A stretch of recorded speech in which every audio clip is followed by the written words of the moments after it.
I was just listening to what you were saying, and to me what's fascinating is that the combination of the emotional and the data. So which world do you think will start winning before everyone gets wise? Will it be the emotional side? Will it be the data side? Before we get to that hybrid child? It depends on the judge, right?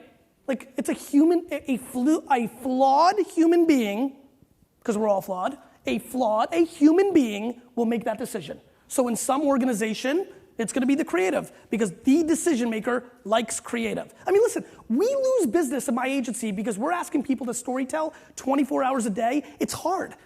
News alert, if you're still confused, marketing got fucking hard, right? And so we have a lot of people who'd rather shoot a television commercial, because here's what you do if you're spending a lot of money on TV, right? You spend lots of time on it, so you have tons of time to not mess it up, right? Number two, you get to go on the shoot a lot of times, so what sounds more interesting? Putz around with something for 6 months and then go to New Zealand for 2 weeks and be on the shoot and really not have to do anything. And then God forbid, if you get lucky, you get to go to the south of France and catch a reward. Or what I pitch them, which is you can't sleep ever again. The customer matters, and you need to put out content every day. And if you put out the wrong piece of content, it could be bad. I mean, it's like not even close, right? So that decision is there. But if somebody's a young progressive marketer and they're thinking about their future and the legacy and they know this is right, they realize, wait a minute, let me ride this wave because this is gonna help me long term. So the real answer is, if the CEO of an entrepreneurial venture is a data-driven gal, she's gonna go with the data. That's who's gonna win. If the CEO is a guy who used to be the former creative director at RGA, he's gonna go with the creative. The judge is the answer to that question. You keep mentioning storytelling. I'm very passionate about that as well, but we're here to learn from the experts. We love best practice. Yes. Was there a storytelling moment within your organization that you went to bed at home that night and thought that was perfect? No. Was there anything that came close to perfect? You know, it's not perfect. You know, to me, it was funny. I realized something. I'm a big boxing fan, hence the title of my new book, Jab, Jab, Jab, Right Hook. And obviously there was a humongous fight this Saturday. And like, you know, I'm watching this guy, Floyd Mayweather, and he's supposed to maybe be finished eventually. One day it might happen, but it still doesn't. And I'm watching the way he fights, and I understand boxing extremely well. And I'm like, somewhere around the 7th round, I'm like,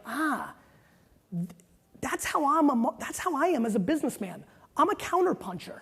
See, nothing can be perfect for me because I never set out to do anything. I set out for one goal. Professionally, I have one goal: to buy the New York Jets, right? And so that's my goal, right? There's no in between, right? Every decision I make, I'm being serious. Every decision I make, I think about that. And so what I'm doing my whole life is I'm counterpunching.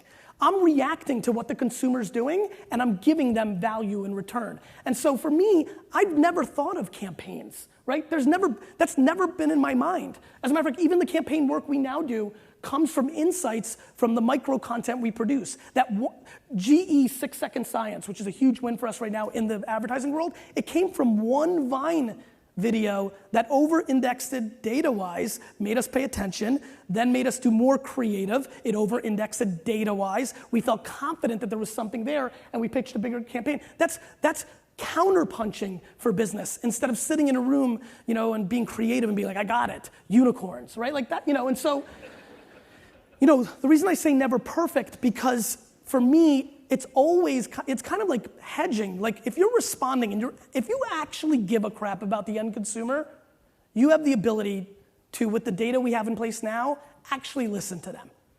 If you actually then want to deliver on what they want, whatever that may be, you're gonna win. If you can find a way to actually extract some sort of profit from that, you're gonna win. And so that's what I spend my time on. How can I do things for other people? You know, jab, jab, jab, right hook. Give, ask. Yeah. Now, that's the question that's coming up now is about the influencers. We've heard a lot today about the power of the influencers. Did you court the influencers, and when do you finally close the deal? Are we talking about influencer marketing? To an extent, yes. So this is an interesting conversation. I struggle with influence marketing because I believe that the consumer's bullshit radar is much, much better than it was a decade ago.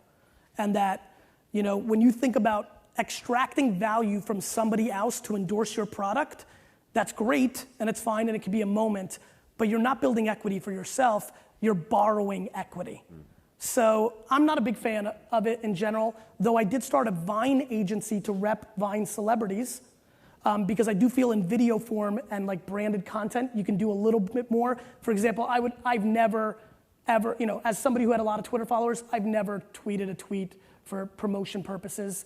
I've never done any business on Instagram or Pinterest with the influencers on those platforms for brands, because I think there's a lack of authenticity that I think the consumer understands. I mean, listen, I have never seen a tweet from a major celebrity that I've known has done some sort of branded paid tweets before and not think cynical that they're just pitching that product, which then gives you no emotional equity to that product. If not, it may damage your equity on the product. Here's another one. Let's talk about EQ for a quick second. Darrelle Revis, you know who that is? He's a jerk. He left my New York Jets to the Tampa Bay Buccaneers, right? In May and June, when it was obvious that they were gonna trade him, I was on my phone constantly. I was looking at it every 5 minutes, every moment I had to see if they traded him, right? And I'd go to ESPN.com. During that period, I probably went to ESPN.com in that 2 weeks when it was hot. I probably went there 400 to 500 times, just refreshing it, right? Just to see if I could see it. During that time, Samsung was running a pop-up ad, right? So the data will show you that during this 2-week period, user 49474347, that's me, right? Saw 400 impressions and had 9 click-throughs. My thumb's a little fatter than I'd like, so I actually hit the ad instead of the X, right? Back home at the agency at Samsung, that's a great click-through ratio and some nice impressions, and they're high-fiving. Meanwhile, in real life, I texted my wife on the 20th day of this and said, we are never buying a Samsung product again, ever. More importantly, I've tweeted to my million fans, I am never buying a Samsung product. Fuck Samsung, I'm telling you, fuck Samsung.